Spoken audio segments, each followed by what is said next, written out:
খবর 24 সাথে আপনাকে স্বাগত। নতুন নতুন খবর জানার জন্য আমাদের চ্যানেলে চোখ রাখুন।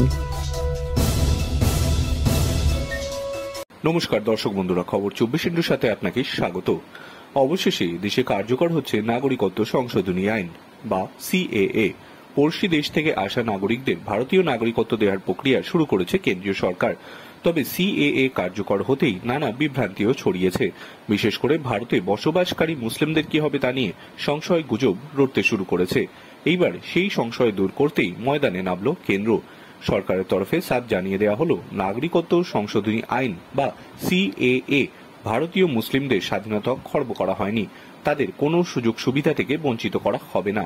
একই সঙ্গে জানানো হয়েছে, শুধু বাংলাদেশ, পাকিস্তান বা আফগানিস্তানই নয়, বিশ্বের যে কোনো প্রান্তের মুসলিমরাই ভারতীয় নাগরিকত্বের জন্য আবেদন করতে পারে।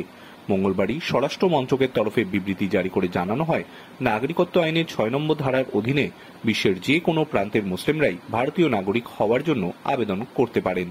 কেন্দ্রের তরফে জানানো হয়েছে, সিএএ তে ভারতীয় মুসলিমদের স্বাধীনতা খর্ব করা হয়নি, তাদের কোনো সুযোগ সুবিধা থেকে বঞ্চিত করা হবে না। প্রসঙ্গত, আইন পাশ হওয়ার ৪ বছর পর সোমবারই কেন্দ্রীয় সরকার নাগরিকত্ব সংশোধন আইন বা সিএএ কার্যকর করে। কেন্দ্রের বিজ্ঞপ্তিতে জানানো হয়েছে, 2014 সালের 31শে ডিসেম্বরের আগে বাংলাদেশ, পাকিস্তান এবং আফগানিস্তান থেকে যারা ভারতে এসেছেন তাদের নাগরিকত্ব দেওয়া হবে। বিদেশ থেকে আগত অমুসলিম নাগরিকদের ক্ষেত্রে নাগরিকত্ব পাওয়ার জন্য আবেদন সময়সীমাও 11 বছর থেকে কমিয়ে 5 বছর করা হয়েছে। তবে বাংলাদেশ, পাকিস্তান এবং আফগানিস্তান থেকে আসা ধর্মীয় সংখ্যালঘুরা যেমন হিন্দু, বৌদ্ধ, জৈনরাই কেবল নাগরিকত্বের আবেদন করতে পারবেন এমন নয়, উৎখাত হয়ে আসা ভারতীয় মুসলিমরাও নাগরিকত্বের জন্য আবেদন করতে পারবেন।